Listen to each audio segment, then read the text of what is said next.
And all of a sudden, this being concept pulled every pulled everything kind of in focus at a very deep level for me.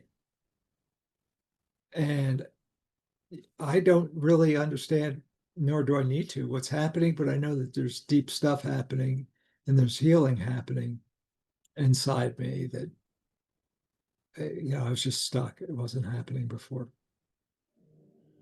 Fantastic.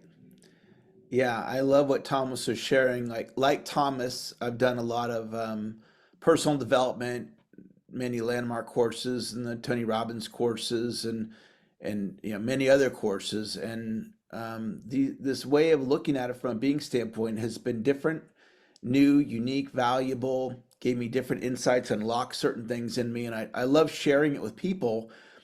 And you guys can all easily share it by sharing the podcast links or the YouTube links or the Facebook group. This class that you're in right now, you'll have a link. If you're listening to the recording of this, it's a link you already have that you can share with other people and just really help people and really serve them. So Thomas, thank you for sharing. You're welcome. Going again.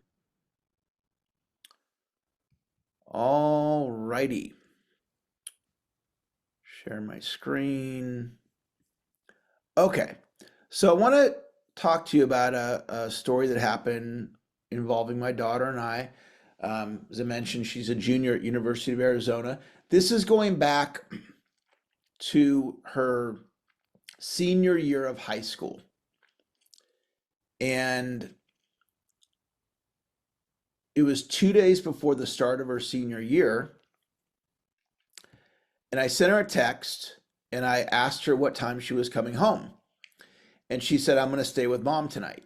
So her mom lives in Rockwell in the same community as me. And at the time, my daughter had a car. It was not unusual for her to stay with her mom. And so there was, no problem. Next day, I text her, what time are you coming home? She goes, I'm going to stay with mom again. Okay, no problem. Then school starts. Text her, what time you coming home? She goes, I live with mom now. And that set me off into orbit. That triggered me. That in my mind, I was going crazy. My mind went to, you're the minor, I'm the dad. You don't tell me what you're doing. If you're going to move in with your mom, it's not a text, it's a conversation. So this is where my thinking is going, and I'm very hurt, angry, upset over what she texted. And fortunately, I did not respond in a text, a voicemail, or there was nothing negative that I did except what was happening in my head. And my thoughts went to manipulation, thoughts like, oh, I thought you wanted me to pay for college. I guess you don't want me to pay for college, so you continue to, stay with your mom. Never said that to her, but that's where my thinking was going. And I was stuck in this thinking for a couple of days. And I believe it was a Saturday, and I walked into Starbucks to get my coffee. And on my way to the counter to order the coffee, I began to check in with myself about the conversation we're having today. Who am I being right now in regards to my relationship with my daughter?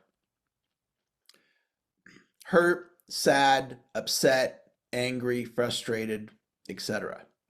Okay? Who do I want to be, or who do I need to be for my daughter? I'm in the inquiry. The answer I get is unconditional love. So I'm on my way to the counter. I text my daughter, being unconditional love, do you want a Starbucks? And she said yes. So I got her order, ordered it. She was working at Cold Stone Creamery at the time, so she was on shift. I drove over there, gave her the coffee. When I walked into the Starbucks, she wasn't getting a coffee because I was being hurt, sad, upset, etc. And when I walked out, I shifted into unconditional love. What was beautiful about what occurred is that then created the foundation, that moment of consciously choosing unconditional love. She and I had a great senior year. And she eventually moved back in with me, but it's not relevant to the story. It's just what occurred.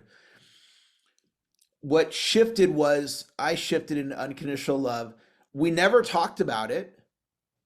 I never said, you owe me an apology. I never said you shouldn't have handled it this way. I just simply started being unconditional love, and we had a great senior year. Now, had I not known about being, I never would have asked myself, who do I want or need to be for my daughter? I never would have got the answer unconditional love. I probably would have stayed stuck. I don't have a crystal ball, of course, but I could have stayed stuck being hurt, angry, upset for her entire senior year. And that didn't occur. And so as you're going through different scenarios in your life and somebody else isn't doing what you want them to, or they're whatever they're doing, whatever the behavior is that in your mind they shouldn't be doing, or they're whatever, you have the option of being unconditional love. You have the option of setting a boundary. You have the option of saying never again. It depends on what the situation is. And, I think there's real value in letting our intuition guide us as to what's the appropriate direction. What is the thing to do? Okay, goofed up on my Zoom again. Hang on one second. I'm gonna get my Zoom all fixed. I get so much going there. There we go. Exit out of that. Okay, we got it.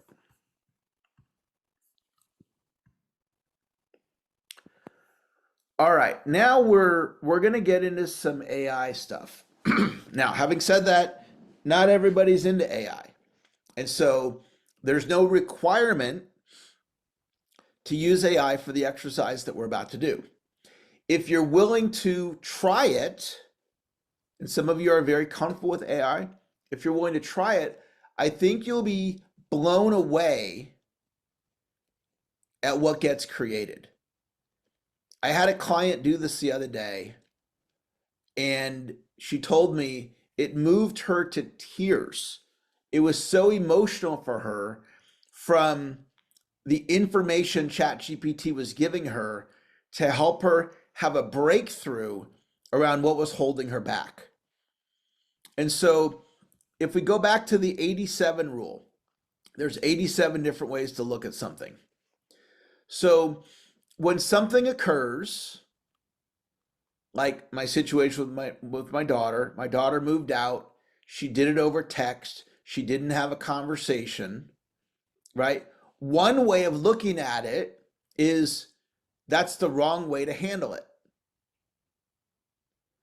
There's 86 other ways though. And looking at it as that's the wrong way to handle it was creating my reality a certain way. And when I stopped pointing at she's handling it wrong to just be unconditional love, has nothing to do with what my daughter's doing. Just be that. Well, ChatGPT is going to give you a different way of looking at it than how you're looking at it. And that's very powerful. It's very powerful when, if we go back to my slide here,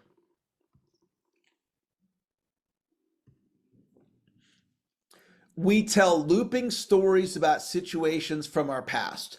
I have told myself the story of my stepmom telling me to move out when I was 17 hundreds of times. That story creates negative feelings. So when I was 10, I moved in with my dad and my stepmom. And it was a kind of a sudden thing. My parents divorced, like a lot of parents do. My mom moved out, lived with my dad. My dad moved out, lived with my mom. And so I'm 9 or 10 years old. And as I remember, they're going okay in my life. I'm feeling stable after this divorce and living with one parent and then the other, and things are kind of stabilizing.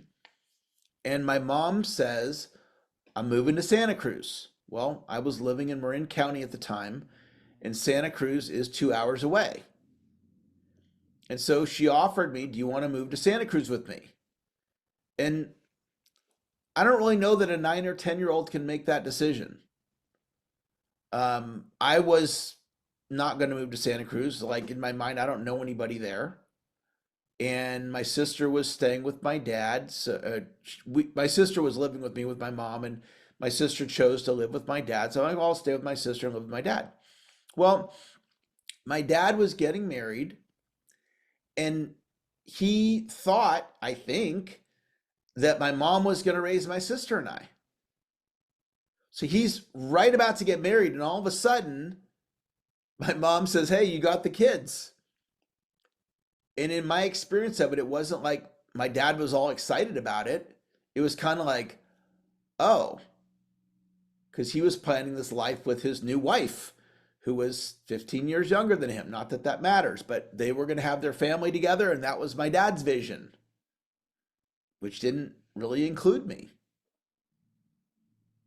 So that was a very traumatic thing for me as a 9 and a 10-year-old. We all on this call, maybe not every one of you, but most of you probably experienced some trauma in your life, especially when you were a little kid. And that was very confusing to me. And so when I was 17, graduating high school, my stepmom sat me down and she says, "You're going to be moving out, and that's how it's going to go." And that was very confusing to me. And it was confusing that my dad didn't tell me that. And it's my stepmom. And then when I talked to my dad about it, he just didn't really acknowledge anything about it with my feelings. And so it was all very confusing. And so that created, or I created, or whatever, what came out of it was a looping story that I told myself hundreds of times. So maybe you're like me, and maybe you had a story about an incident that happened when you were younger, or incidents, and it wasn't fair, and it shouldn't have gone that way, but it did go that way. That's the way it shook out.